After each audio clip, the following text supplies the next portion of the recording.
E aí, tudo bem? Bom dia, como é que estamos? Então, o vídeo anterior não deu muito certo, acabou que ficou sem áudio lá durante um tempo, né? Já no começo, ali não percebi isso. Mas vamos lá, vamos refazer então esse encontro. Pessoal, hoje a gente vai continuar falando sobre a igreja.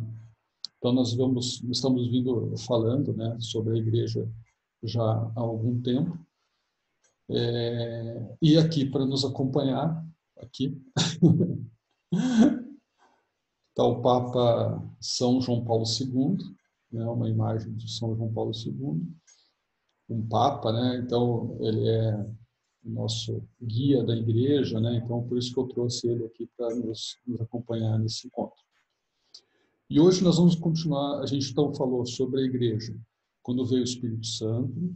No encontro passado a gente falou sobre os atributos da igreja, né, a igreja una, santa, católica, apostólica. E hoje a gente vai falar da igreja povo de Deus. Não posso deixar de contar uma pequena historinha de São Paulo, que tem muito a ver com a igreja, né? Porque ele foi, junto com São Pedro, com certeza os dois pilares da igreja no início lá do cristianismo. E recentemente foi, né, a festa de São Pedro e São Paulo, então não posso deixar de contar que uma vez São Paulo foi no cardiologista, que ele tinha lá, ele estava achando que estava com algum problema no coração dele. Então ele chegou no cardiologista, e o cardiologista escutou o coração de São Paulo, e o coração de São Paulo batia assim: ai de mim se não evangelizo, ai de mim se não evangelizo, ai de mim se não evangelizo, ai de mim se não evangelizo.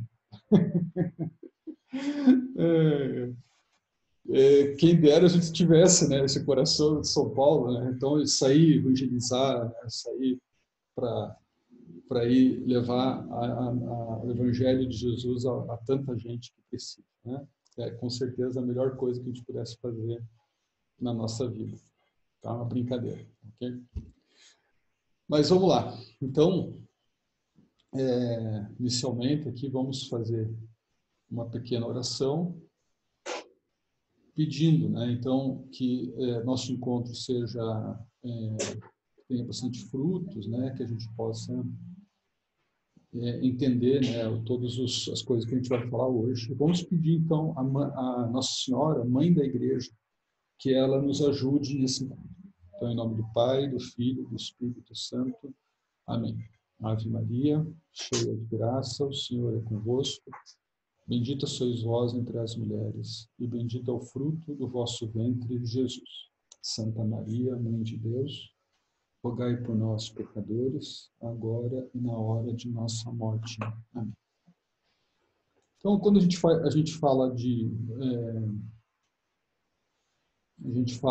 igreja, povo de Deus, a gente fala dessa igreja que é formada por nós, pessoas, certo? Então, claro, né, gente? Existe uma igreja, que é, por exemplo, a igreja de São Jorge, que tem tijolos, que tem os vitrais, né?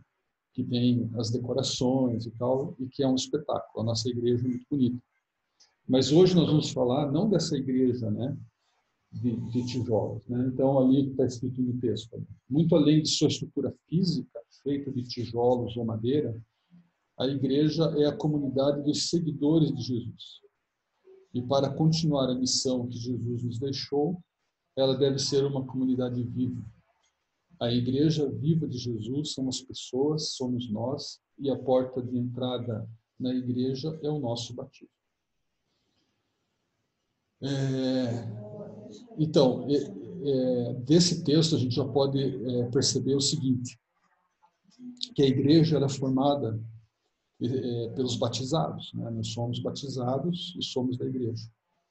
Então, o batismo nos abre a porta dessa comunidade que é a igreja. Claro que a igreja, ela, assim, frequentam a igreja pessoas que não são batizadas, né? mas elas só frequentam a igreja. Então, para você fazer parte dessa igreja, nós vamos ler hoje no texto dos Atos dos Apóstolos, e Jesus, né, veio falar sobre isso também. O batismo a igreja é a comunidade dos batizados, né? Nós somos a comunidade dos batizados, ok? E é uma comunidade viva, né? Nós fazemos parte dessa comunidade viva, ok? Beleza. Então, a gente vai trabalhar bem essa questão, né, de ser uma comunidade viva e a questão de formar essa igreja, né? O que esse conceito nos traz, né? O que nós temos que fazer para ser da igreja, não só frequentar a igreja, né? Okay? Então vamos ler Atos, capítulo 2, versículo 37 ao 47. E o catequista aqui esqueceu de pegar a Bíblia, mas eu já volto aqui, tá? Enquanto isso, também pega a sua Bíblia.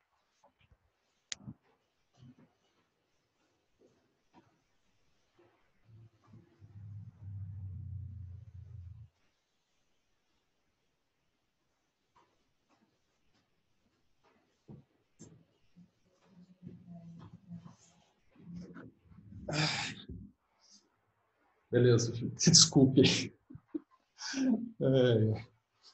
Então vamos ler aqui. Então, antes de fazer essa leitura, eu preciso falar do contexto dessa leitura, né? Então, se vocês lembram que quando a gente falou do Espírito Santo, lá da vinda do Espírito Santo na igreja, vamos tentar lembrar. Então, os apóstolos estavam reunidos e aí veio o Espírito Santo como chamas de fogo que ficaram ali sobre os apóstolos, sobre Nossa Senhora. E eles saíram ali do local e começaram a falar para as pessoas. O que aconteceu?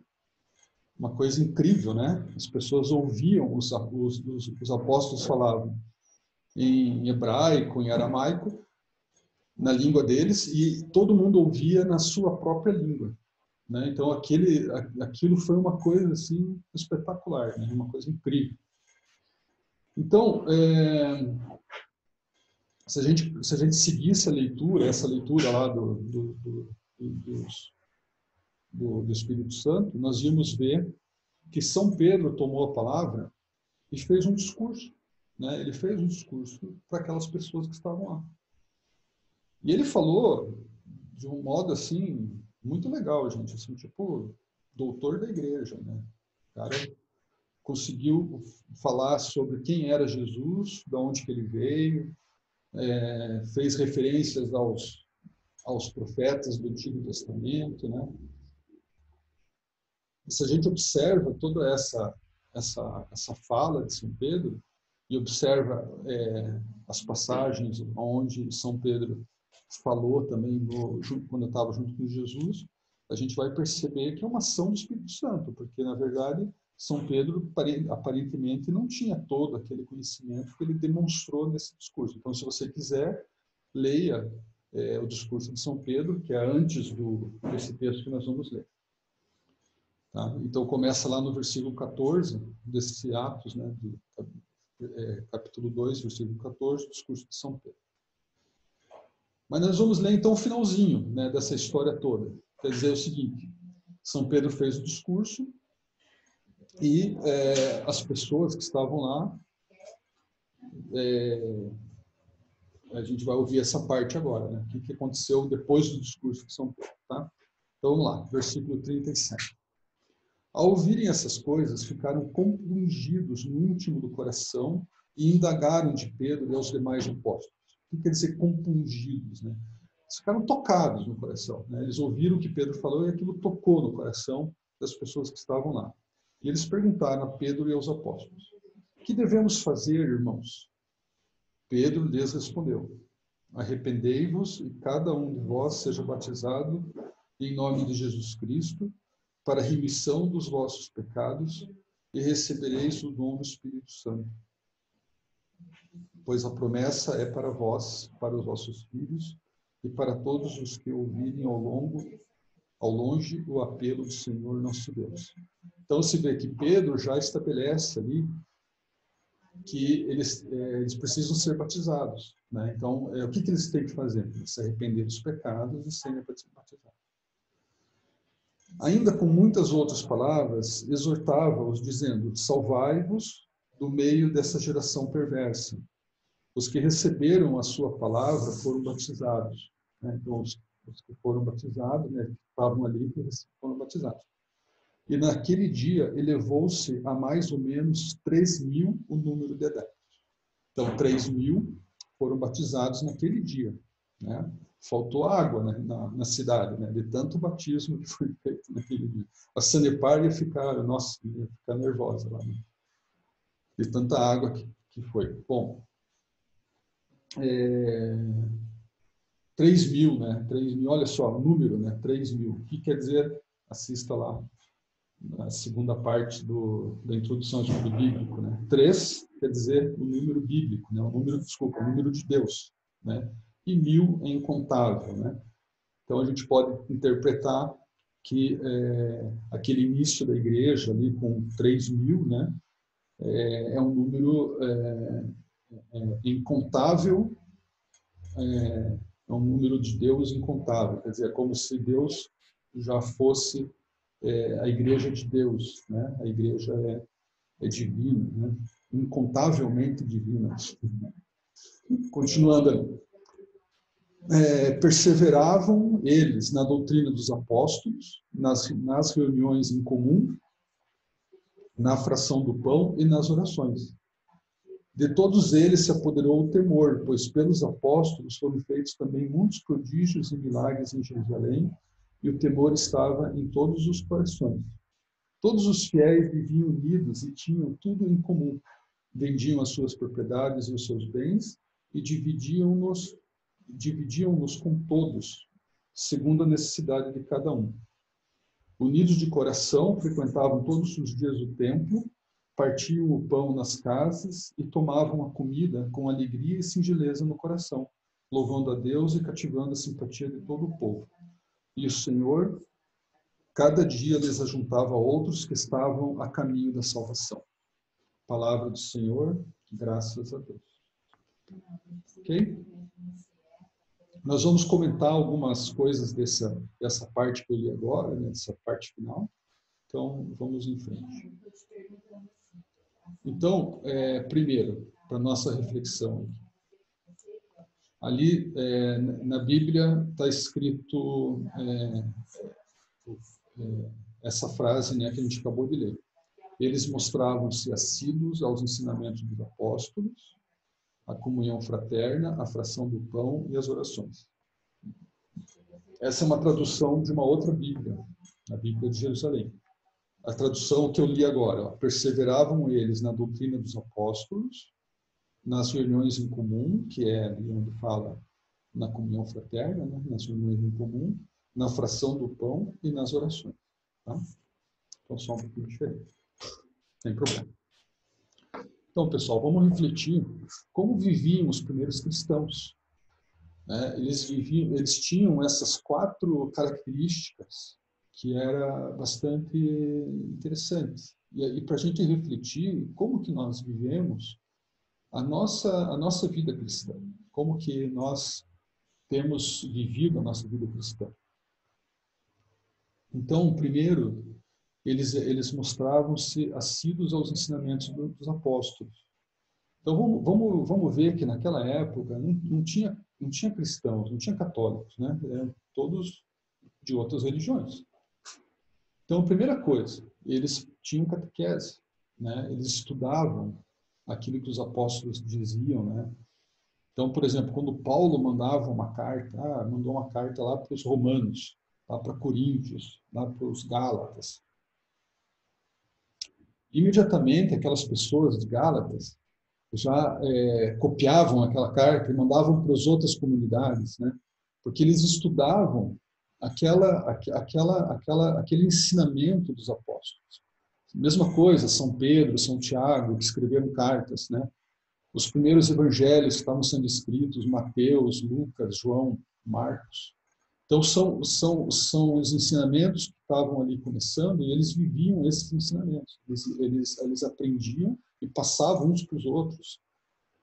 Então, aquela comunidade, às vezes, tinha uma carta, já, né, que nem eu falei, já passava para outra, ou chegava o evangelho. Né? Então, aquilo era uma coisa que muito viva nas comunidades.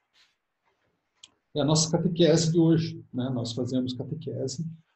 Hoje a gente faz catequese com crianças, né? Mas na época lá era adultos. Né? Vamos lá. A comunhão fraterna. Né? Então a gente leu ali no texto que eles vendiam tudo e moravam em comunidade. Dividiam o dinheiro, né? E moravam em comunidade. Isso quer dizer exatamente isso mesmo. Né? Então eles abandonavam as suas casas, tal, iam viver em comunidade, em comunidade. Então, eles iam viver juntos com outras pessoas, às vezes numa casa com outras pessoas, né? E repartiam tudo, né? Eles viviam felizes e aquilo era fruto do amor a Deus, fruto do amor às pessoas, ao próximo. Então, não tinha pobre, não tinha rico, não tinha ninguém, era todo mundo vivendo numa comunidade, né? Ok? Que beleza, né? Hoje nós não conseguimos mais viver assim, né? Mas nós temos a nossa comunidade, que é a comunidade da igreja, né?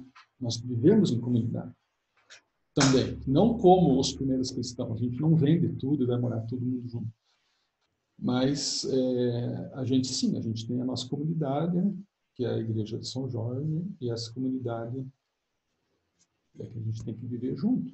E a gente faz isso, né? A gente reza junto, a gente faz festa junto. E como faz festa, né? Infelizmente, agora, na pandemia está difícil, mas pense, né? Sempre tem uma festa, sempre tem um pastel, sempre tem uma sopa, sempre... E tem reza, né? Então a gente reza para São Jorge, reza para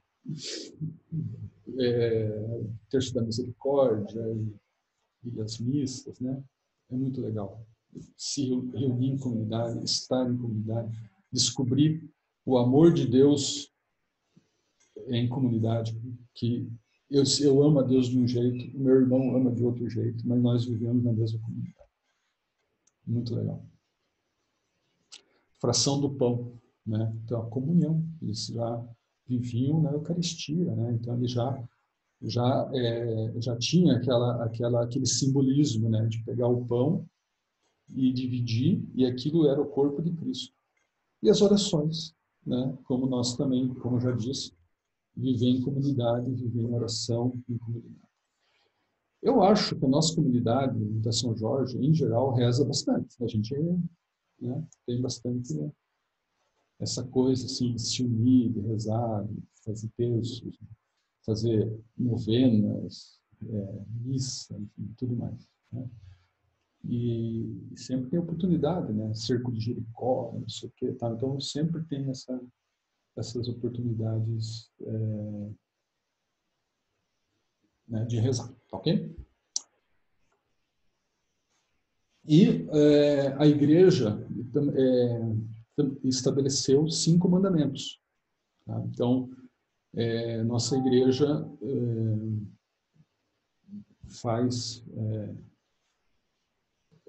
estabeleceu algumas regras, alguns mandamentos que nós temos que cumprir, certo? Então, essa nossa comunidade é a nossa igreja, a igreja dos batizados, a igreja viva, a comunidade de fé, estabeleceu esses mandamentos.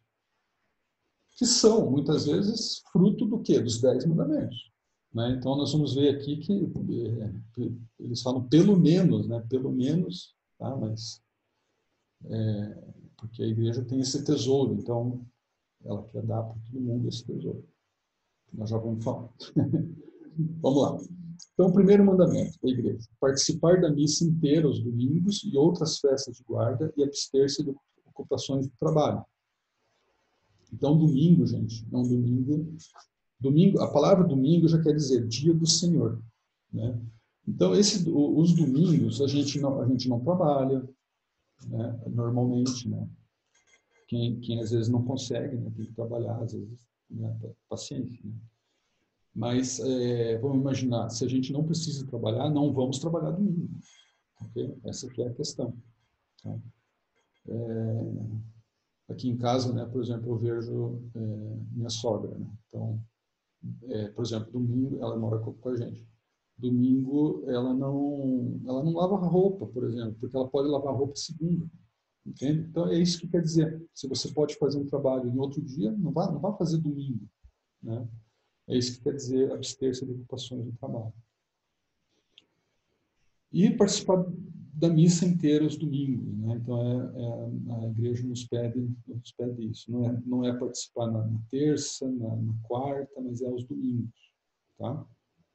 E outras festas de guarda. O que são essas festas de guarda?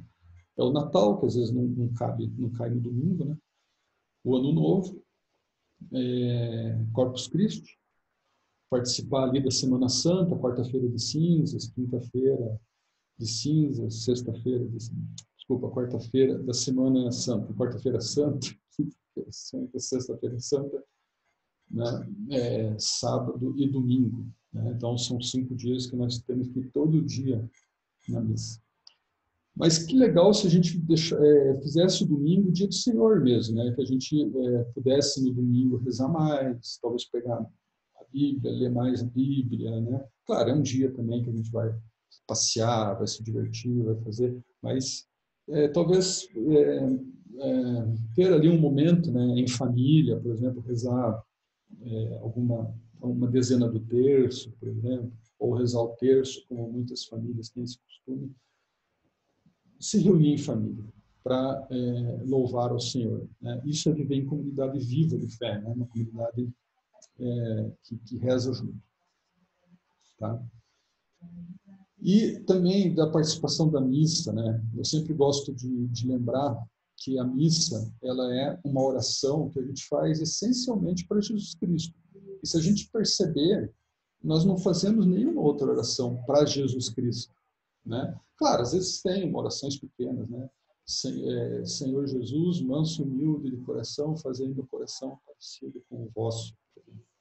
É uma oração para Jesus, né? Mas uma oração importante, assim, que nem Ave Maria, Pai Nosso, Creio, né? Nós fazemos sempre para Maria, para Deus Pai, o Creio. Sim, a gente fala de Jesus Cristo, mas o creio é uma oração da fé, né? Ela não é uma oração para Jesus.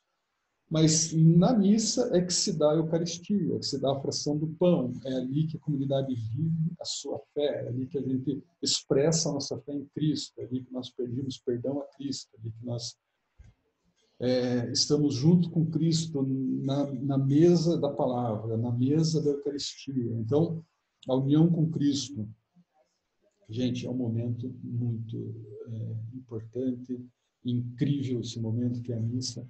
Estar em comunidade, rezar com a turma, todo mundo junto, é muito legal. Tá? A missa é muito legal. Se você acha a missa comprida e chata, é porque você ama pouco a Jesus. Desculpa falar isso. Quem ama Jesus, a missa é. Tá? E pense, cara, pense bem. A gente tem 24 horas por dia para viver e Jesus e a igreja nos pedem 1 hora para estar com Jesus durante a semana. Meu, né? Não parece que a gente pode fazer isso, né? Pode ir lá na missa, tá? E, gente, a missa é muito melhor do que em shopping, do que ver um filme. É rezar junto, é rezar com Cristo, estar com Cristo. Tá? Eu adoro a missa. Tá? Vamos lá. Segundo, confessar-se ao menos uma vez por ano. Tá? Então, essa confissão, ela tem que ser pelo menos uma vez por ano. Você não tem que confessar, tá? Uma vez por ano. Então, eu sei que você que está se preparando para a Eucaristia ainda nunca se confessou, vai se confessar quando for fazer a Eucaristia. Mas ali, depois da primeira Eucaristia, né, é só a primeira, né? Depois tem a segunda, a terceira, a quarta, e assim a vida inteira, né? Confissão, mesma coisa. Na confissão, temos que nos confessar pelo menos uma vez ao mês, ao ano. Tá? Eu, particularmente, adoro confissão também, adoro confissão. É o momento que a gente fala das nossas coisas que não estão dando certo, daquilo que está dando errado na vida, das coisas que a gente faz mal para as pessoas e para Deus. E a gente sai da confissão aliviado, né? Sai da confissão zerado. Normalmente, eu me confesso uma vez por mês. Às vezes até pode ser umas 2 vezes por mês. Tá? Mas eu acho muito bom. A confissão é uma coisa muito boa para o nosso crescimento espiritual. Muito bem. Comungar, ao menos na Páscoa da Ressurreição. Vai ter algumas pessoas tentando falar comigo hoje, durante o trabalho. Né? Vamos lá. Comungar ao menos na Páscoa da Ressurreição, mesma coisa. Né? Comungar pelo menos uma vez por ano, né? Na Páscoa da Ressurreição. Mas, nós comungamos todo domingo. Né? Então, confessamos e comungamos no domingo. Jejuar e abster-se de carne quando manda a Santa Mãe Igreja. Quando que ela manda? Né? Na quarta-feira de cinzas, na sexta-feira santa. Só. Nesses 2 dias, a gente não pode comer carne e tem que fazer jejum. Como é que é esse jejum?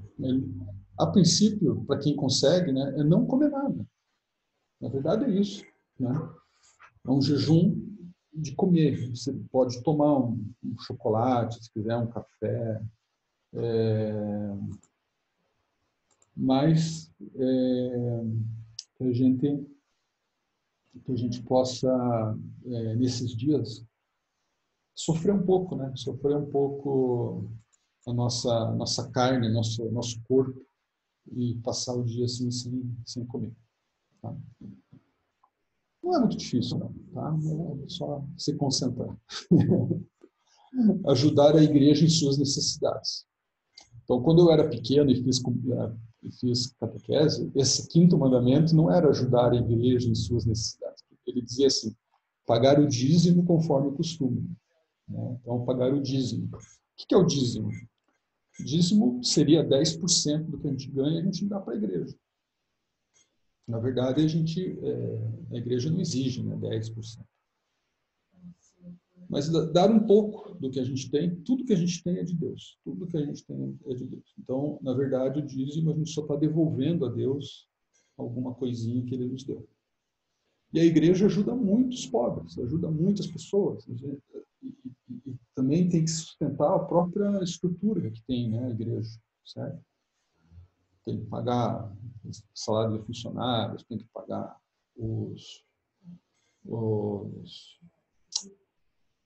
água, luz, impostos, né? Ok? Então, nós temos que ajudar a igreja em suas necessidades, tá? Aqui eu já vou dizer o seguinte, na igreja da São Jorge, os padres não têm um salário, né? Eles têm lá um dinheiro que eles ganham, que não é muita coisa, e eles usam esse dinheiro para algum gasto pessoal deles, às vezes até comprar um remédio, comprar alguma roupa, alguma coisa assim, mas eles devolvem, quando sobra, eles devolvem para o seminário, né? Para a igreja. Né? Então, é assim que acontece, certo? Eles vivem a pobreza, os nossos padres. Né? Então, esse viver a pobreza é isso. Tá? Eles vivem, claro, não falta nada para eles, né? Mas eles vivem daquilo que nós damos para eles. Se a gente não der, eles não vivem. Tá? Ok? Mas eu garanto a vocês que a igreja ajuda muito os pobres. É uma ação social muito importante que a igreja faz no nosso bairro. Okay? Tudo bem. E aqui, praticamente, termina aqui o nosso encontro com essa ideia. A comunidade é viva é quando seus membros vivem o amor de Jesus e servem os irmãos. Somos como tijolos que sustentam essa igreja. Então, gente, converse com a sua família sobre este tijolo, pensando o que você pode fazer para manter essa comunidade viva. Escreva a sua resposta junto com a lição de casa. Então, qual que é a ideia? Vamos imaginar que você vai construir mesmo com tijolos, né? Mas aí, na construção, faltam alguns tijolos e vai ficar uns buracos lá. Né? O que vai acontecer? Vai cair tudo, né? A parede vai cair, porque não tem tantos tijolos. A mesma coisa a igreja viva, a mesma ideia. Nós temos coisas que só nós fazemos. Eu, por exemplo, ajudo a igreja no que eu posso, sou catequista e tal. Então, esse é o meu tijolo. Você tem o seu tijolo. O que você pode fazer para ajudar a igreja? É isso que eu quero que você escreva, né? Como o que é para você ser esse tijolo, né? Então, converse com sua família, veja o que vocês podem, como é que vocês pensam nessa questão de ser o tijolo da igreja, ok? Isso eu quero ver bem essa resposta. Muito bem. E lição de casa, né? De lição de casa, eu quero que vocês leiam lá, né? O Bart dando um jeito. Leia de novo o texto que a gente leu nessa lição, nesse encontro. Escreva o versículo que mais te chamou a atenção e diga por que esse versículo chamou a sua atenção. Depois também, o que Pedro afirma que é preciso para fazer parte da comunidade de Jesus. O que ele diz, né? Que é para fazer parte. Está lá no texto também dos Atos, né? Os primeiros cristãos se sustentavam em 4 vivências que nós conversamos aqui. Quais são elas e o que significam? Né? Então, escreva um pouquinho com as suas palavras, o que significa essas 4 vivências que eu também expliquei no vídeo. E escreva sobre o que é ser esse tijolo que mantém a comunidade viva. E depois continua, tá? Aqui, ó. Eu gostaria que vocês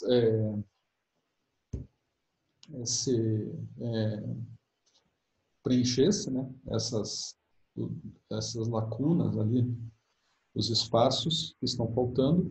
Alguns estão lá nos 5 mandamentos, mas tem alguns que você tem que pensar um pouquinho. Veja lá o que eu falei, vocês vão descobrir o que são o que preenche essas lacunas, tá? Gente, isso aqui vai ficar na descrição do vídeo para ajudar aí a fazer a lição de casa. Pode me entregar até na outra sexta, que está até o dia 3 de julho, mas devido a esse contratempo que nós tivemos com o vídeo, pode ser depois, não tem problema nenhum. Tá? Nós vamos, inclusive, ficar 2 semanas sem vídeos, né? Dando um tempinho aí, voltamos dia 18 de julho a postar os vídeos, tá bom? E aqui, por último, fazer uma oração final. Eu gosto muito dessa imagem, né? E esses dias também, dia 29, né, desse mês, né, de junho, foi o dia do Papa, que é o dia de São Pedro e São Paulo, também é o dia do Papa.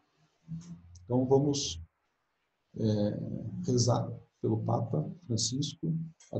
Gostei muito dessa foto ali, né, que tem o povo todo aqui atrás, está o Papa com a pombinha branca que representa o Espírito Santo. É realmente uma foto que mostra a igreja. A igreja é isso, é a união do povo com todos os padres, todos os bispos, com o Papa, com o Espírito Santo. É a nossa igreja, os batizados. Tá? Então, rezemos juntos lá. Ó Jesus, mestre e pastor, olha com carinho para o Papa Francisco, dá-lhe sabedoria para conduzir a igreja segundo o Evangelho e coragem para lidar com os desafios do mundo atual. Que este teu servidor seja para todos nós um pai, amigo, aberto e generoso para acolher as angústias e as tristezas do povo, mas também suas esperanças de tempos melhores e vida mais digna. Concede sempre ao nosso Papa fortaleza nas dificuldades, suficiente luz nas incertezas, conforto nas horas de solidão e otimismo em todas as circunstâncias.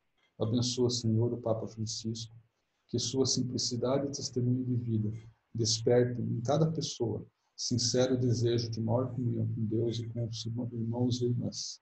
Não o deixeis nunca sozinho, Senhor, e que nós, sensíveis às suas necessidades espirituais e materiais, o acompanhemos sempre com nossa oração solidária e nosso amor filial. Amém.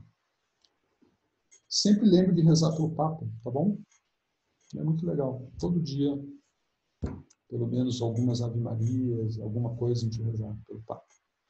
Que Deus abençoe cada um de nós e também nossas famílias. Em nome do Pai, do Filho e do Espírito Santo. Amém. Ok, gente? Então, se cuidem, fiquem com Deus. Até o próximo encontro. Um abraço.